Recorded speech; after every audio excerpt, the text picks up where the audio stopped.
Welcome to the Love Not Fear podcast. I'm David Henzel. I'm here with my co-host Eduard Brink. Eduard, what's our Hey, topic David. today? Our topic today, let's play a little bit with insight versus results. So the idea right. is within the Love Not Fear, we approach different topics each time.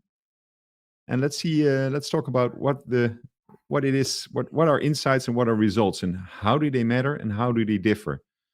So I have a nice quote to start with. Results are what you get when you do something, and insights are what you get when you think about something.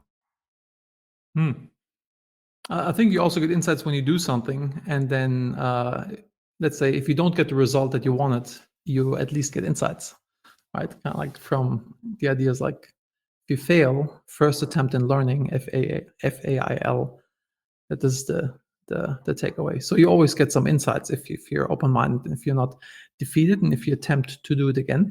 If you don't try, but if you actually do it, like Edison, found 2,000 ways on how the light bulb does not work, and then at some point, but he gathered lots of insights. Until he found one that works.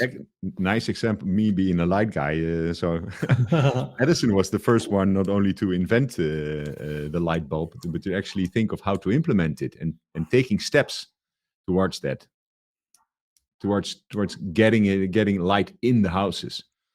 So yeah, what you're saying, David, is that it's being as a child, you touch something hot and you learn not to do that again. So you don't have results, but you have the insights. Have an insight, yeah. Yeah. Okay. Another nice quote is: insights without results are like dreams without actions. Results without insights are actions without purpose. Could you say it again? I have to digest this more. Okay. Insights without results are like dreams without actions. Mm-hmm. Results without insights are actions without purpose. What I like about that is that it links them together. So you have a result, but you don't have an insight. I definitely agree with the first one, but the second one does not fully click with me. But I agree. I mean, if you get results and you didn't do it purposefully, it just happened by accident. You know, question is like, is it really the right thing to work on? Mm-hmm. And how do you know? Do you have an example where you were very passionate about working on something and then you left it all together because there were no results? I mean, I'm always passionate about doing new stuff. I like to create new things, and sometimes I get sucked into a project, and then I realize down the line that, hey, this is not really in line with like what I want to do. It's like a cool opportunity. It's, we can make money with this. I like the people that I'm building this with, but is it really in line with my purpose or the goal that I've set for myself, for, I don't know, like my personal mission and vision, or my 90-day goal or my annual goal? Like, is it in line, or does this take something away from the thing that I'm really want to achieve? For example, I started a company called Speak on Podcasts with Mark and Jacob. Mark was he was leading Task Drive on my companies, and he was like very passionate about this idea and said like, okay, dude, I'll support you. We'll build this business together. And then another friend of mine, Jacob, I found out that he started a business that was doing basically the same. So I, got him on board. So we're not competing and we're building this together. And it was all fun, but also demanding on my time. And I realized like, hey, this is actually not in line with my mission and vision. It's cool. We already had revenue, etc. And I invested quite some time and money, but I decided to cut it and say like, hey guys, you can continue with this. You can have my shares, like, and it was actually good for them. They just had an exit. But by doing this, by holding something, I have to, have to put this down to pick something else up. My time is limited, and I want to be focused on something that's really in line with what I want. Just stumble around. It's interesting. You said you're picking it up because even holding a cup is not that hard. But try holding it in front of you for an hour, then the light cup becomes really a burden. Because let's go back, because what you said about I hate the word purpose. I would love to have another word for that. But when you look at the purpose for starting something, are you, I don't buy it that everything you start something you check in if it resonates with your core value and your North Star and your purpose. I think when something is off, then it's the trigger to check. Hey, why do I actually think about this? I don't, for me, it's a little different because I'm looking at my mission, vision, values every day because I have like this planning document inside of Managing Happiness. So I kind of like always run things through my filter and see like, okay, what do I plan to work on this day? Is it in line with, kind of like my daily tasks? Are they in line with my quarterly goals? Are they in line with my mission and vision? So it kind of always trickles down. It's becomes very apparent if I'm, something that I'm working on or looking at my calendar, are the things that I'm doing on a daily basis are really in line with my mission, vision, values. Okay. Now, I keep. I'm always amazed of how you always circle back to this drive, and if people don't know you, they wouldn't believe it's authentic. But they must meet you in person in order to feel that you're actually living your talk. So that makes you quite special.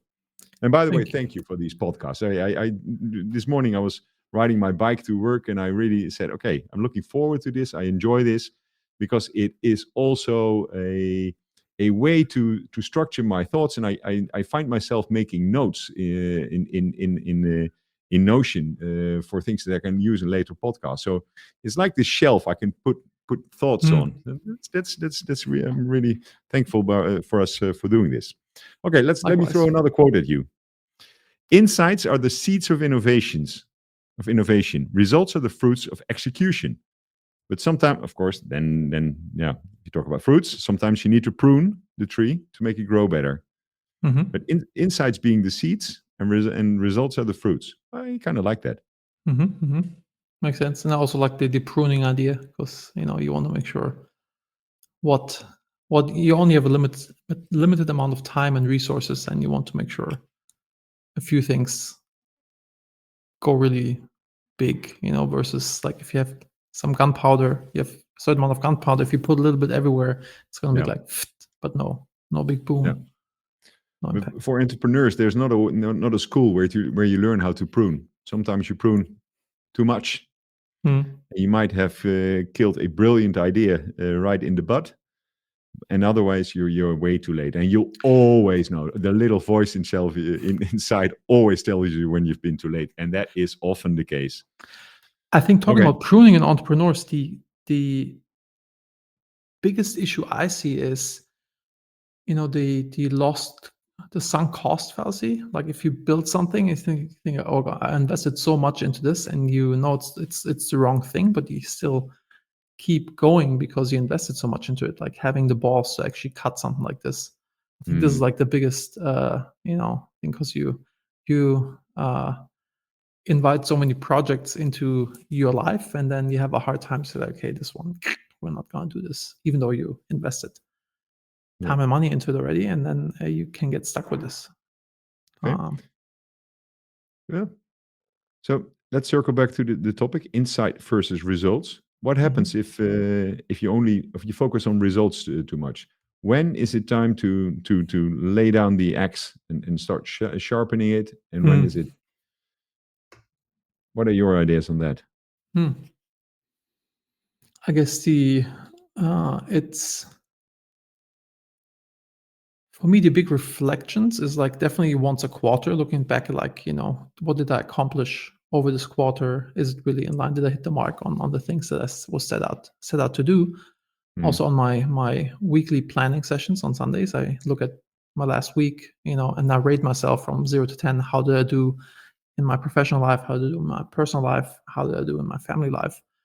How would I rate my performance? And then it's always reflection time, seeing like, what can I adjust, and is it really still the right thing to do? Because I always set goals, like 90-day goals, and then I have different tactics to achieve these goals. And sometimes, like in soccer, a tactic doesn't work, and then you switch to a different tactic to actually, but still kind of going for the same goal. So for the listeners, I can imagine that this sounds a bit unnatural. Does it still feel unnatural to you? Do you have a certain a fixed time in the week that you do that, and do you truly own it, or do you make yourself do this exercise? No, I've seen the results of this, so it doesn't come. It did not come naturally to me, but it's a crutch for me. I realized that when I'm doing this, I'm a much better at work, much better to myself, like physically, kind of like take care of myself, and also a much better husband or father. So for me, it's just a crutch to make sure I'm living up to who I want to be, versus just drifting and floating around like a leaf in the wind. So Yeah. it's definitely was unnatural in the beginning, but seeing the benefits, then became normal to do this on a regular basis. Yeah. I guess it also has to do with what podcast do you listen to, what books do you read, what is your circle of influence, in to put the right ideas in your head and then measure them to your own actions. But And yeah, this sparks an idea. I watched a podcast, no, a TED talk where the guy said you should consider information the same way you consider food. So you should only put, organic, like positive, good information to your body, but also not too much, so that you can also not just like learn, but also execute. yeah, I think it's a beautiful analogy to prune. Uh, you know, do you want to watch TV? Do you want to watch the news? Do you want to yeah, kind of like what kind of inputs do you want? This yeah. I've never heard that one, and it's ooh, that's a beautiful one. I like that. Yeah, and I know you're a big fan of um, the fourth. What's it called? Four Come on, I'm agreements, blank. Four agreements, that being meticulous with your words. being impeccable It, with your word. impeccable. Impeccable is the word. So that comes up to mind when you speak about this as well. I mean, being impeccable, not only with the words you use, but also Ruiz also talks about the information that you gain, that you listen to it from a beginner's mindset. This is quite a big thing in entrepreneurs organization, the Shoshin mindset. Yeah. We're drifting away from the topic, but I really like the fact that by having this exercise that you do on a regular basis. In your case, it's weekly. For me, it's more quarterly. That you can measure your course and see if it's time for new insights and For me, it doesn't work to do it on a quarterly basis only. It's like kind of when you drive somewhere, when a plane flies, you're kind of like off a little bit, and you have to kind of always make this little bit of adjustments, to actually stay on course. When you drive a car, you kind of constantly do like a little bit of this, because otherwise you would just go like, 5% off when you start here in Frankfurt. You want to fly to New York, you're gonna end up I don't know where, in No, South but America. what I'm talking about is the quarterly moving myself to a new place, meeting a fixed group of people and only work on this topic. I see what you're saying. Yeah. So it's not it's a little bit of both, I guess. Okay, I think what is it we would like our dear listeners to chew on from this episode? I really love the one that you threw at me. You mean the seeing information the same way you see food?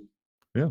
Yeah, actually, yeah. So call to action is think about what are you consuming other than food, and is it really serving you? Right? Yeah. Is it empty calories? Is it just like some sitcom or some mindlessly scrolling through YouTube, or is it something where you learn something, or when you just want to distract yourself or just chill out? Are these cheap dopamine hits of scrolling through social media the right nourishment for you, or could you do something different that is maybe more rewarding? Okay. Yeah, I think it's Well, cool call to action. wraps it up for this episode. And let's post the link to this TED Talk in the show notes. Yeah. Awesome. Thank you, Eduard. Yeah. So take what you what benefits you, and if you think other people should hear this as well, spread the news, and hope to see you soon. Yes, and comment below your main takeaways. Would love to hear them. Awesome. Till next time.